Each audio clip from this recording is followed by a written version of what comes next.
नमस्कार साथियों, गुलाब शिक्षा न्यूज यूट्यूब चैनल पर आप सभी का स्वागत एवं अभिनंदन। साथियों, आज मैं आपके सामने रीट 2022 पाठ्यक्रम के अंदर संस्कृत के विषय बिंदु को लेकर चर्चाएं कर रहा हूं। साथियों, संस्कृत का रीट 2022 में 30 नंबरों का पाठ जोड़ा गया है, जिसमें प्रमुख व्याकरण और शिक्षण विद्या है। तो आज हम इस वीडियो के माध्यम से संस्कृत भाषा के व्याकरण के अंदर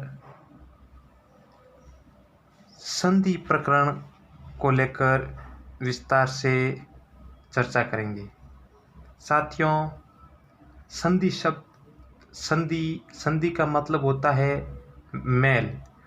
दो शब्दों के आपस में मिलना, मेल होना, जुड़ना संधि कहलाता है।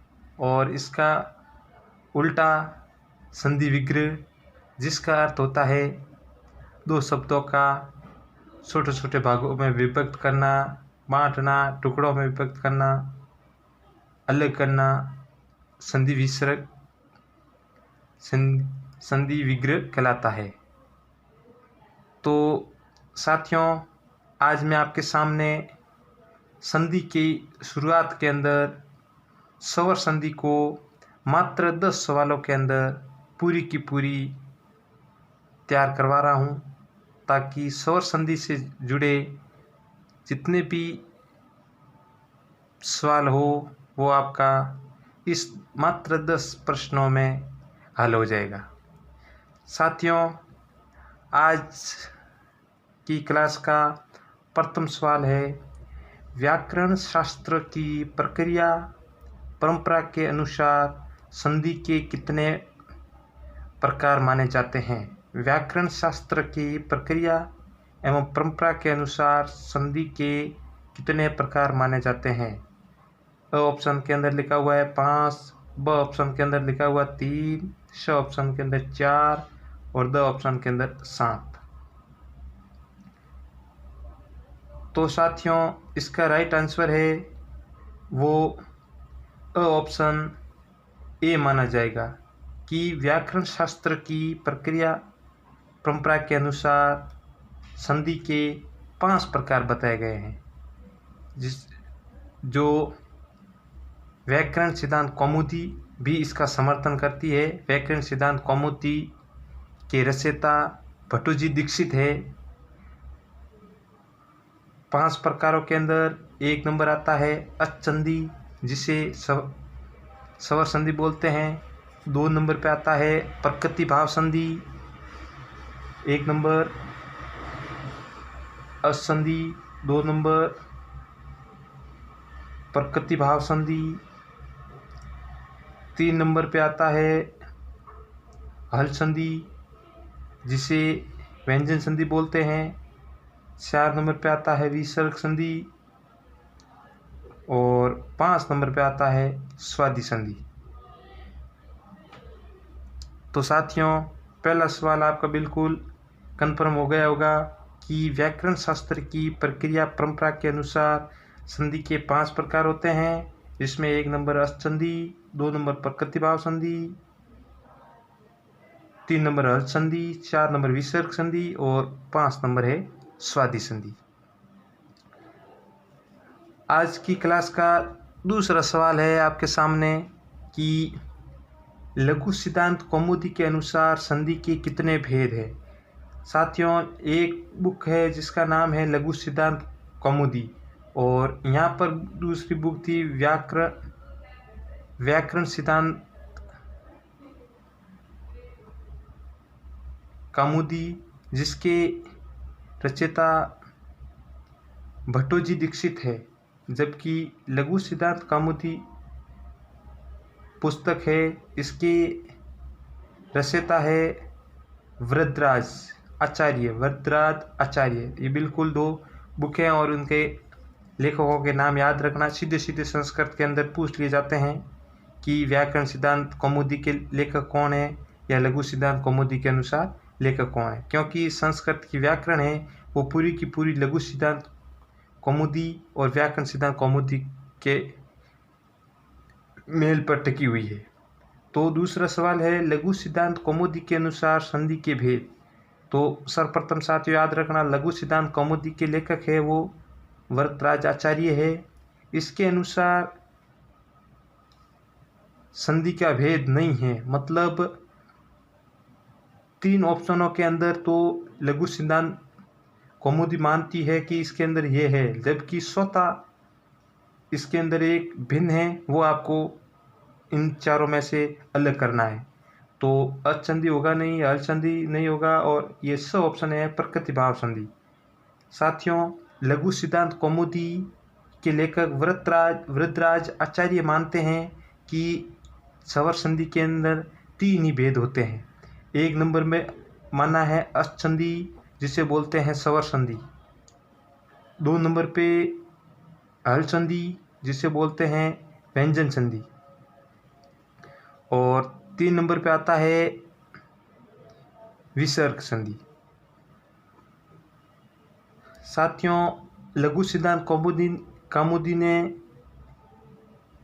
प्रकृति भाव संधि को असंधि का ही रूप भाग माना और स्वादि संधि को विसर्ग संधि का ही भाग माना। तो प्रकृति भाव संधि को असंधि के साथ मिला दिया और स्वादि संधि को विसर्ग संधि के साथ मिला दिया, जिससे मिलकर स्वर संधि के अंत में 3 भाग निकलकर सामने आए, अचंदी, हलचंदी, विसर्ग संधि, जो 9वीं 10वीं 8वीं की विद्यालय पाठ्य पुस्तकों के अंदर भी इनके यही प्रकार बताए गए हैं।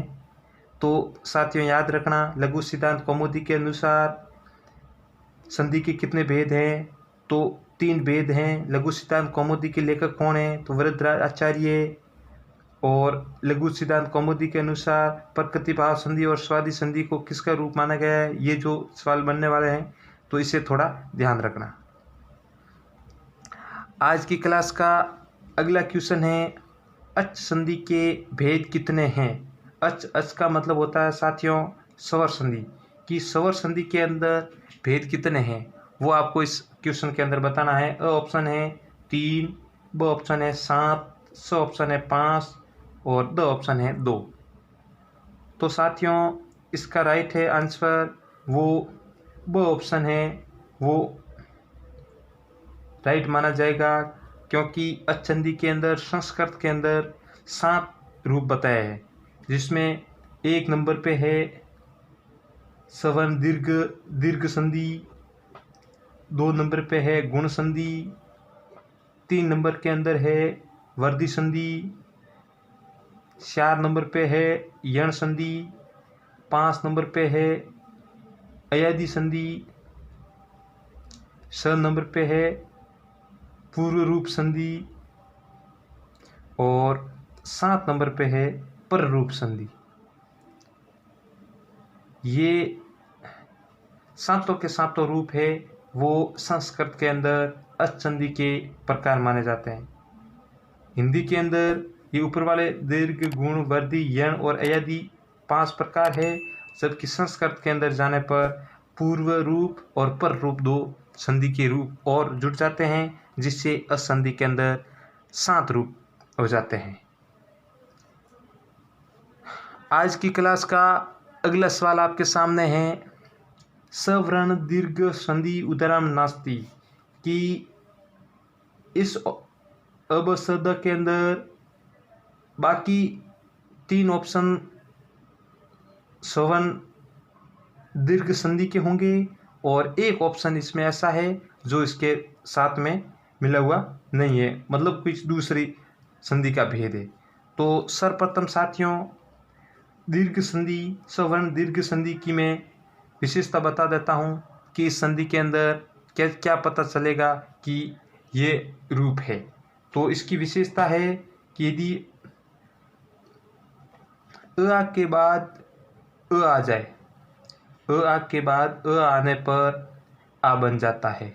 विशेषता याद रखना, अ के बाद अ आने पर आ बन जाता है। ई के साथ ई आने पर बड़ी बन जाती है। ऊ के साथ ऊ आने पर ये भी बड़ा ऊ बन जाता है। री के साथ री आने पर ये भी बड़ी री बन जाती है। तो साथियों, ये इनके रूप है, वो याद रखना, इनकी विशेषता है। इसी नियमों पर ही सवर्ण दीर्घ संधि टिकी हुई है। तो साथियों, अब देखते हैं इसके उदाहरण कि इसके उदाहरणों के अंदर कौन सा उदाहरण नहीं है जो इस ऑप्शन के अंदर है। तो पहला ऑप्शन है ममापी। ममापी, तो इसका जब संधि विग्रह करेंगे तो मम धन अपी। अब देखो साथियों, म के पीछे अ जुड़ा हुआ है प्लस आगे भी अ है। यहाँ क्या मेल कर रहा है? अ और अ, दो शब्द मिल रहे हैं। अ और अ दोनों के मेल से अ और अ मिलकर क्या आ बन रहा था, तो इस दोनों के मेल से भी आ बनेगा। अ और अ दोनों मिलकर आ बने और जिससे बन गया म और अ मिलकर माँ, दोनों को मिलाए तो बन गया ममापी। इसका मतलब ये उदाहरण है, अ उदाहरण है, वो तो सवर्ण दीर्घ का माना गया है। अब दूसरा उदाहरण लेते हैं, कविंद्र। कविंद्र, अब कविंद्र के अंदर संधि विक्रय करेंगे तो कवि धन इंद्र, ये शब्द निकल कर सामने आएगा। अब देखो साथियों, कवि के अंदर ई छोटी प्लस आगे भी ई छोटी, ई इसके अंदर छोटी, ई इसके अंदर, दोनों ई के मेल से बड़ी ई बनती है, तो यहाँ पर भी बड़ी ई बनेगी। अब छोटी ई और बड़ी ई दोनों को मेल बड़ी ई बनी, तो यहाँ से छोटी वी की मात्रा बड़ी ई के अंदर हो गई और जिसका निर्माण है वो बन गया कविंद्र।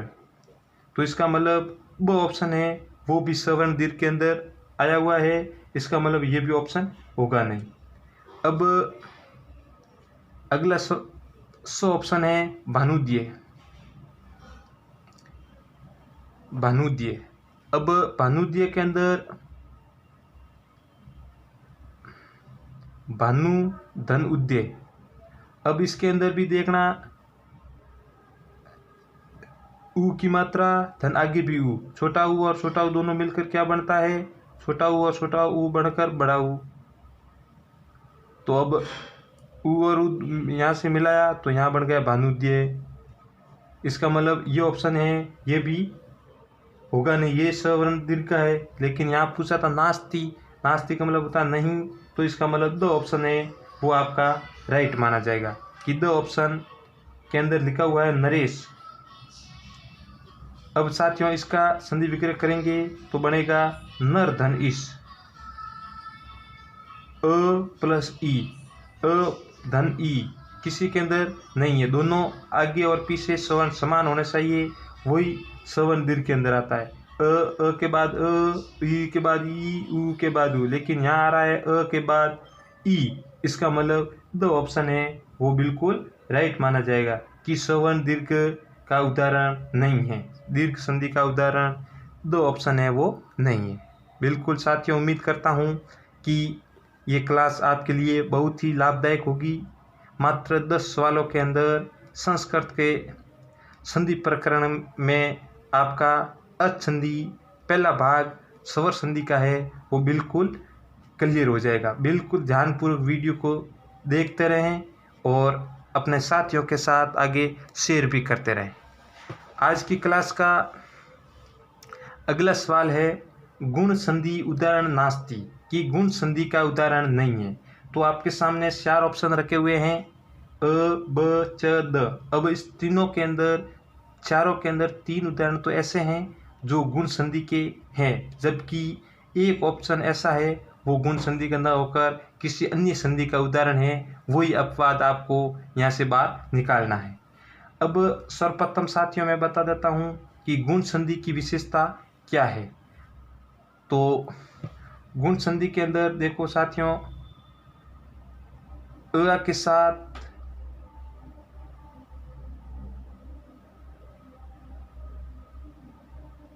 ई धन ई के मेल से ए बनता है, अ के साथ ई के मेल से ए बनता है, और अ के साथ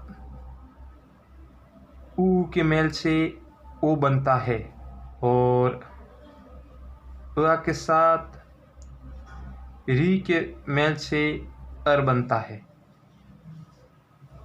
तो साथियों याद रखना, बिल्कुल सरल है। अ के साथ ई वहाँ था, आगे जो भी वर्ण था दीर्घ संधि के अंदर आगे वाला और पीछे वाला दोनों वर्ण समान होने जरूरी थे, जबकि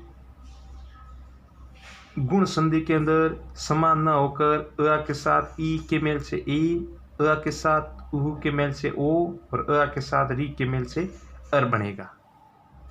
तो साथियों ये जो नियम छोटे छोटे आपके सामने रख रहा हूँ, इस नियमों को यदि आप कंठस्थ दिमाग के अंदर सेट कर लोगे तो कभी भी संधि प्रकरण के अंदर उठने वाला सवाल आपका गलत नहीं होगा। तो साथियों उदाहरण लेते हैं आज।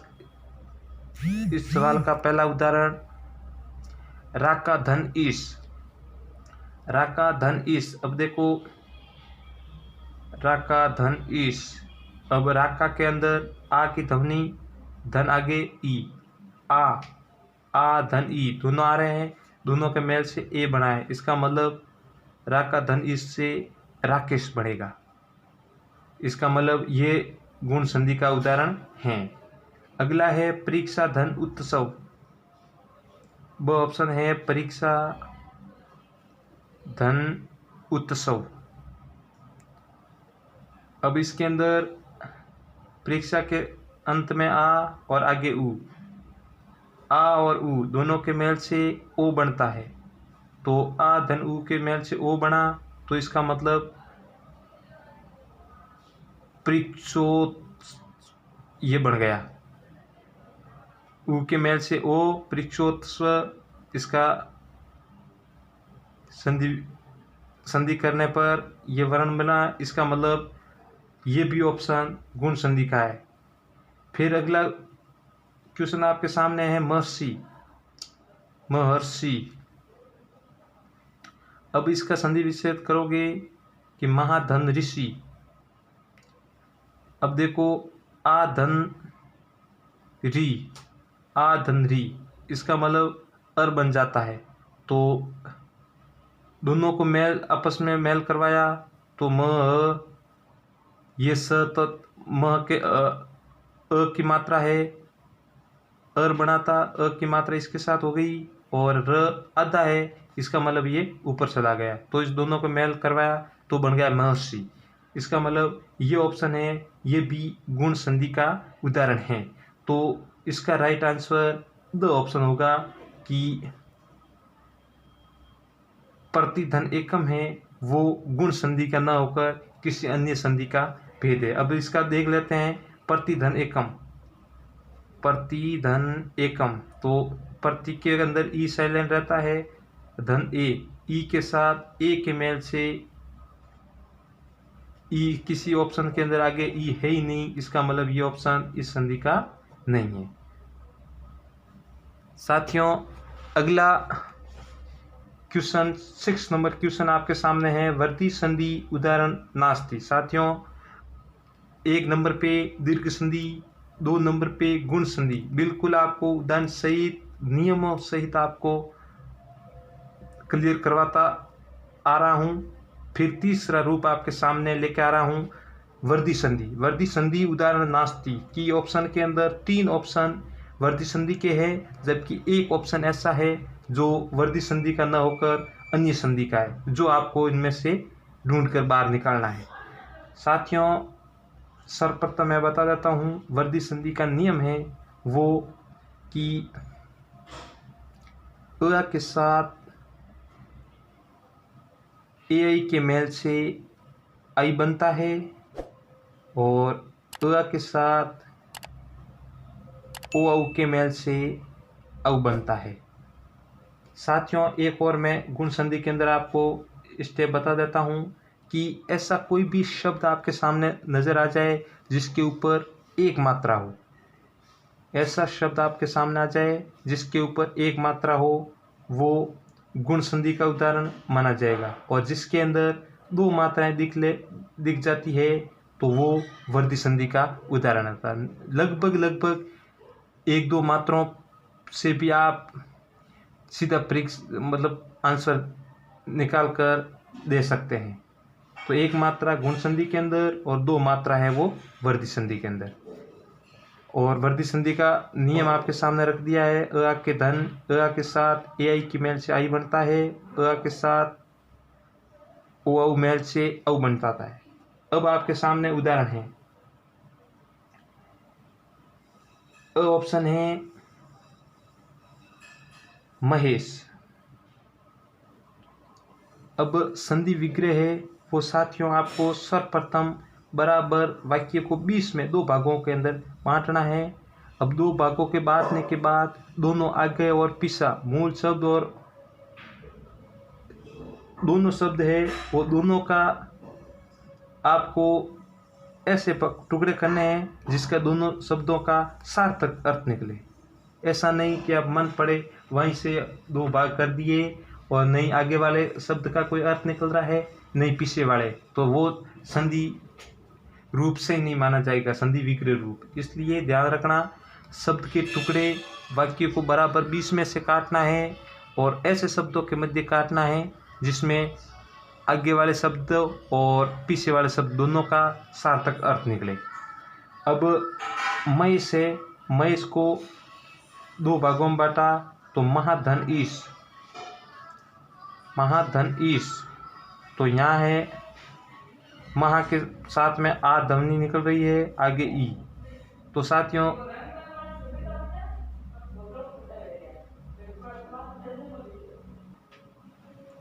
तो यहाँ पर आ और ई दोनों के मेल से ए बनता है। तो एक मात्रा वाली है, इसका मतलब ये वर्धी संधि का उदाहरण न होकर ये गुण संधि का उदाहरण है। फिर अगले भी इसके उदाहरण देख लेते हैं। ब ऑप्शन के अंदर लिखा हुआ है वितेषणा, वितेषणा। अब इसका संधि विक्रय करेंगे तो वित्त धन एषणा, वित्त धन एषणा। अब अ धन ए दोनों के मेल से आई बनता है, इसका मतलब वितेषणा। ये वर्धी संधि का उदाहरण है। यहाँ आपके सामने अ धन आई की मेल से आई बन रहा है, इसका मतलब ये इसके साथ वर्धी संधि का उदाहरण माना जाएगा। फिर स ऑप्शन के अंदर लिखा हुआ है सदैव, तो इसका संधि विग्रह करेंगे तो सदा धन एवं। अब सदा धन एवं को आ धन ए, आ धन ए, आ धन ए दोनों को मेल किया तो आई बना, इसका मतलब इसका बनेगा सदैव। फिर दो ऑप्शन है परमोषधि, परमोषधि के अंदर परम धन औषधि। अब अ धन ओ, अ धन ओ दोनों के मेल से औ बना है, तो अ धन दोनों के मेल से औ बनेगा, तो इसका मतलब प्रमोष में डबल मात्रा लग जाएगी। तो ये भी वर्धी संधि का उदाहरण माना जाता है।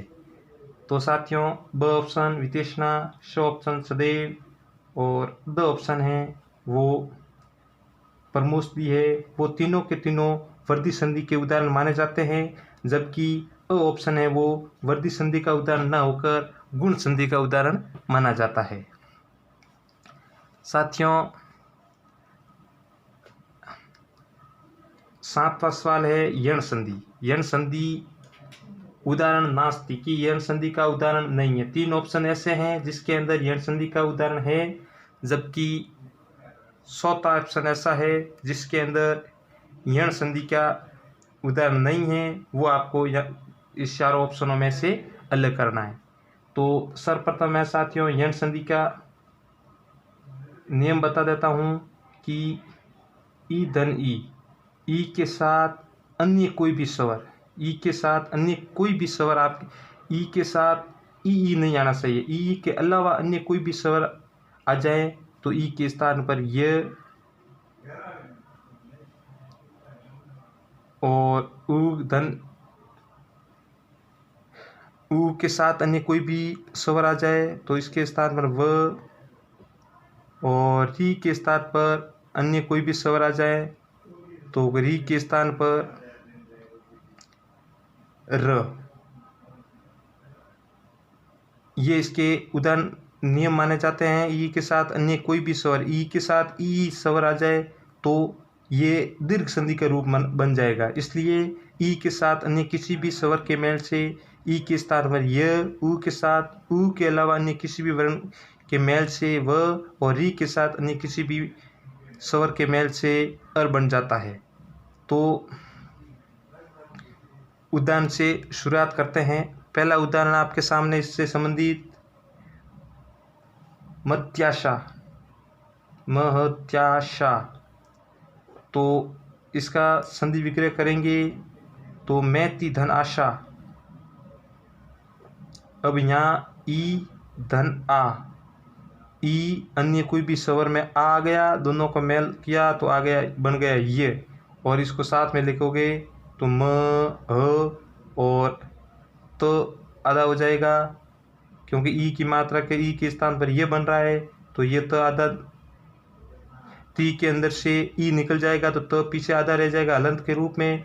फिर ई के स्थान पर ये बन जाएगा तो म तो आधा लिख दिया य, और पीछे आ की मात्रा होने से या बन गया और सा का सा, महत्याशा।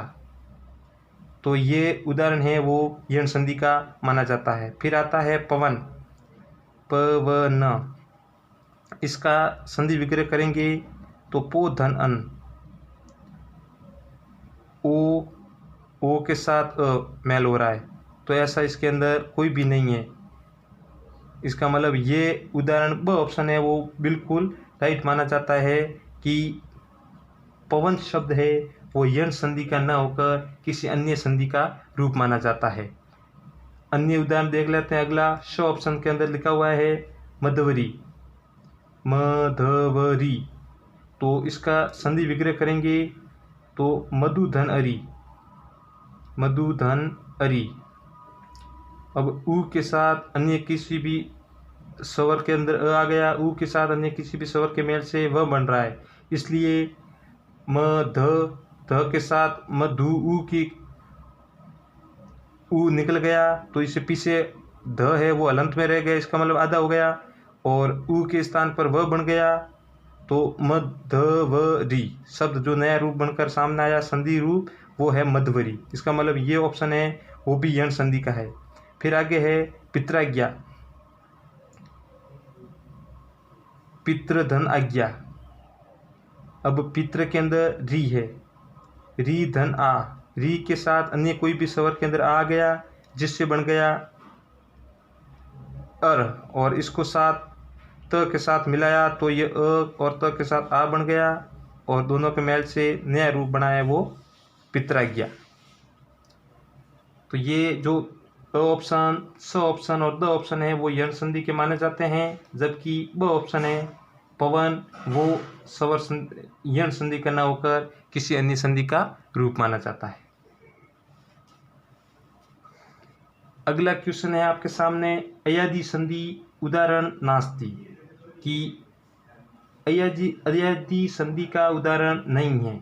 ऑप्शन, ब ऑप्शन, स ऑप्शन, द ऑप्शन और ये ऑप्शन, ये 5 है और 5 में से आपको अलग करना है कि कौन सा अयादि संधि का उदाहरण है वो इसमें से नहीं है। अब साथियों अयादि संधि का पहला रूप बना देता हूँ, नियम बता देता हूँ कि ए के साथ अन्य किसी भी, ए के साथ कोई भी स्वर, ए के साथ ए का भी मेल हो सकता है, ए के साथ अन्य किसी भी स्वर के मेल से ए के स्थान पर अय, आई के साथ अन्य किसी भी मेल से आई के साथ आय, ओ के साथ अन्य किसी भी मेल से ओ के स्थान पर औ, और औ के साथ अन्य किसी भी स्वर के मेल से औ के स्थान पर आव बन जाता है। ये 4 नियम हैं जो अयादि संधि के माने जाते हैं। अब आपको साथियों उदाहरण के माध्यम से बता देता हूँ। अ ऑप्शन के अंदर लिखा हुआ है ने धन अनम। अब ने के अंदर ए की मात्रा है, ए धन अनम, ए और अ, ए के साथ अन्य कोई भी स्वर का मतलब अ आ गया, दोनों के मेल से ए के स्थान पर ए बनता है, तो ने के ए की मात्रा है, ए के स्थान में अय, तो न के साथ अ की मात्रा न, और य बीच में न म, नियनम, न य न म। तो ऑप्शन के अंदर नियनम शब्द है वो संधि रूप है। इसका मतलब ये है पहले ही रूप माना जाता है, इसलिए अयादि संधि का उदाहरण है। दूसरा ऑप्शन आपके सामने है पो धन अन, ओ धन अन, ओ के साथ अन्य किसी भी स्वर के साथ अ आ गया, दोनों के मेल से ओ के साथ किसी भी स्वर अ बनता है, औ, तो इसका रूप निकल कर सामने आएगा पवन, पो धन अनम बराबर पवन। इसका मतलब ये भी ऑप्शन ब है, वो भी अयादि संधि का माना जाता है। फिर ऑप्शन के अंदर है वाणी धन एका, वाणी के अंदर बड़ी की मात्रा धन आई कि ई के साथ अन्य कोई भी मेल से ई के स्थान पर यह बन जाता है। ये साथियों नियम है वो अयादि संधि का न होकर यण संधि का है, जो मैं पीछे बता चुका हूँ। इसका मतलब ये ऑप्शन है ऑप्शन वो बिल्कुल राइट होगा कि ये अयादि संधि का नहीं होकर यण संधि का रूप माना जाता है। दो ऑप्शन भी आपके सामने बता देता हूँ हल करके। नायक, नायक शब्द है तो नायक का मतलब इस दोनों को अलग करेंगे तो आय की ध्वनि आ रही है, आय, तो इसका मतलब नई धन एक या इक, ने धन इक बराबर नायक बनता है। फिर अगला ऑप्शन है नो धन एक, नौ धन इक, औ प्लस ई, औ प्लस ई दोनों के मेल से औ के साथ अन्य किसी भी मेल से आ बनता है, और इस दोनों को साथ में मिलाएंगे तो नौ धन एक बराबर नायक, नावक, सॉरी इसका रूप है वो बनेगा नावक। साथियों संधि के 5 रूप है वो बिल्कुल क्लियर हो गए होंगे। अब आपके सामने लास्ट 2 रूप आ रहे हैं, पूर्व रूप संधि और पर रूप संधि। तो नंबर क्वेश्चन है पूर्व रूप संधि। पूर्व रूप संधि के उदाहरण साथियों मैं आपको बता देता हूँ, सॉरी नियम पहले कि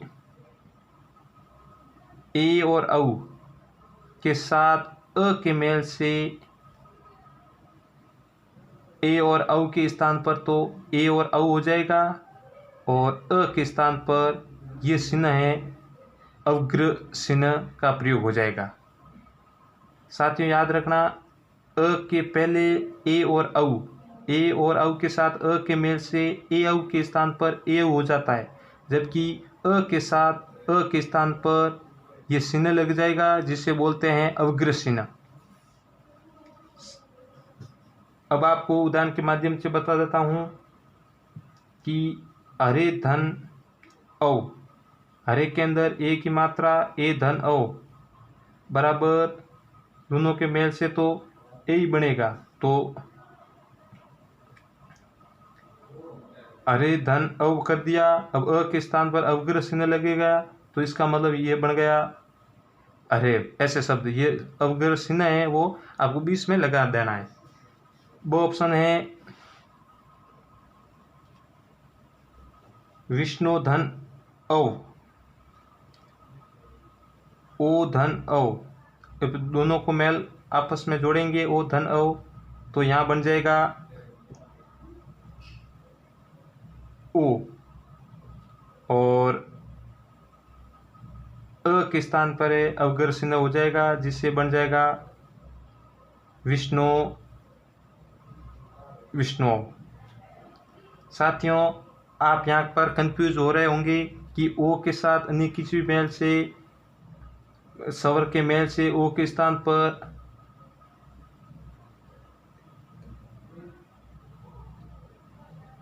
औ बनेगा। जैसे आपने ए आदि संधि के अंदर देखा है, तो वहाँ पर बिल्कुल सही आपका नियम बैठ रहा है, लेकिन इसके साथ इस शब्दों के मेल से जब मेल करवाएंगे तो दोनों शब्दों, धन के आगे वाले पीछे वाले दोनों शब्दों का सार्थक रूप भी निकलना जरूरी है। दोनों यदि सार्थक रूप निकल रहा है तो यदि संधि के अंदर आ रहा है, और बिल्कुल सार्थक अर्थ निकल नहीं रहा है मेल करने से, या मतलब संधि करने से या संधि विग्रह करने से, दोनों का अर्थ अलग अलग आ रहा है, अर्थ निकल रहा ही नहीं है, निरर्थक शब्द बन रहा है, तो उसको निरर्थक नहीं बनाएंगे, इसको सार्थक के रूप माने जाएंगे। इसलिए पर रूप संधि, पूर्व रूप संधि, ये सब थोड़ा ध्यानपूर्वक सीखना। जो ये शब्द मैं आपके नियम बताया है वो नियम के अनुसार। फिर अगला ऑप्शन है ग्राम्य धन अयम। ग्राम्य धन अयम, ए धन अ, तो ए के स्थान पर ए और अ के स्थान पर अवग्रसीन, इसका मतलब इसका बन जाएगा ग्रायम, ग्राम्यम। फिर अगला ऑप्शन है द भो धन अनम। भो धन अनम, ओ धन अ, तो ओ के साथ अन्य किसी भी अनम, दोनों को साथ में मिलाया तो इसका अर्थ बना भवन। भो के साथ अनम के मेल से भवन, ये भवन शब्द बना। इसका मतलब ये पूर्व रूप संधि का न होकर ये उदाहरण है वो ए आदि संधि का उदाहरण माना गया है। साथियों, लास्ट संधि आपके सामने लेके प्रस्तुत हो रहा हूँ, पर रूप संधि। उदाहरण नास्ति, कि पर रूप संधि का उदाहरण नहीं है। तो साथियों, पर रूप संधि का नियम है वो आपके सामने मैं पहले बता देता हूँ कि सर्वप्रथम तो आगे उपसर्ग होना चाहिए, जो संस्कृत के अंदर 22 उपसर्ग माने जाते हैं। उपसर्ग के बाद अ धन आ या अ होना चाहिए, प्लस फिर ए और औ। पहले उपसर्ग के साथ अ और उसके साथ ए ओ के मेल से ए और ओ बन जाएगा। साथियों, उनके पूर्व रूप संधि के अंदर अ से पहले ए ओ था, और पर रूप संधि के अंदर अ के बाद ए ओ है। तो याद रखना, इस शब्दों से भी पहचान हो रही है। पूर्व का मतलब पहले, इसका मतलब अ से पहले ए ओ, और पर का मतलब बाद में, इसका मतलब अ के बाद में ए ओ।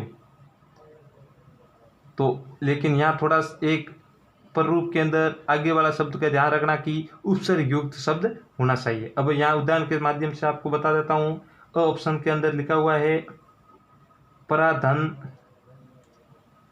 एल्यति, पराधन एल्यति। तो यहाँ पर आ धन ए। अब साथियों, आ धन ए इसके अंदर आ रहा है, लेकिन आगे परा शब्द लिखा हुआ है, तो पर एक प्र शब्द है वो एक उपसर्ग का रूप ही माना जाता है। इस दोनों का मेल करवाएंगे तो इस दोनों के मेल से ए बनता है। तो इसके साथ प्रेलयति, प्रेलयति ये शब्द है वो ऑप्शन का संधि रूप है। फिर प्र उपसर्ग है, प्र उपसर्ग है, इसमें प्र भी उपसर्ग है। अब देखो, प्र ब ऑप्शन आपके सामने हल करवा रहा हूं। प्रधन औषधि, औषधि, तो पर के साथ अ साइलेंट है, अ और दो ओ के मेल से ओ बनेगा, और प्र आगे उपसर्ग आ गया। अब दोनों को मेल करवाया तो प्रोस्ति, ये सब निकलकर संधि रूप आपके सामने आया है प्रधन औषधि का। फिर ऑप्शन के अंदर प्रधन एशक, यहाँ पर के साथ अ की ध्वनि है, पर एक प्रकार का उपसर्ग भी है। पर धन अ के साथ ए के मेल से ए बनता है और इस दोनों को मेल करवाया, संधि करवाई तो शब्द निकल कर सामने आया एक प्रेषक। प्रेषक प्रेषित दो शब्द होते हैं, वही प्रेषक शब्द है जो आपके सामने ये निकल कर सामने आ रहा है प्रधन एषक का। और द ऑप्शन है ग्रामे धन अस्मि, ए धन अन। तो साथियों ए अस्मिन, अब इसको यदि स्वर संधि के अनुसार मान लिया जाए, सॉरी ए और अ दोनों के मेल से अ बनता है, मतलब अय बनता है। ये अयदि संधि का रूप मैं आपको लेकर जा रहा हूं। अब देखो मेल दोनों को जोड़ के देखते हैं। अब ए के स्थान पर अय बनता है तो मे के ग्रा म य समीन, ग्रामीय समीन, इसका मतलब इसका कोई सार्थक अर्थ नहीं निकल रहा है। इसका मतलब हम यहाँ यदि संधि नहीं करेंगे। अब इसको वापस ए शब्द नहीं करेंगे। ये जो आपके सामने उदाहरण मैंने बताया था पूर्व रूप संधि की ए ओ के साथ ए के मेल से ए ओ बनता है, तो यहाँ ए और अ के मेल से ए बनेगा। तो इसका मतलब ग्रामे का ग्रामे और अ के स्थान पर अवग्रसिन और अस्मि के स्थान पर अस्मिन, ये शब्द है ग्रामेस्मिन। ये शब्द है वो ग्रामे धन अस्मिन का राइट माना जाएगा। इसका मतलब साथियों द ऑप्शन है वो बिल्कुल आपका राइट माना जाएगा कि ग्रामे धन अस्मिन शब्द है वो पर रूप संधि का उदाहरण न होकर पूर्व रूप संधि का उदाहरण माना जाता है। धन्यवाद। जय हिंद, जय भारत।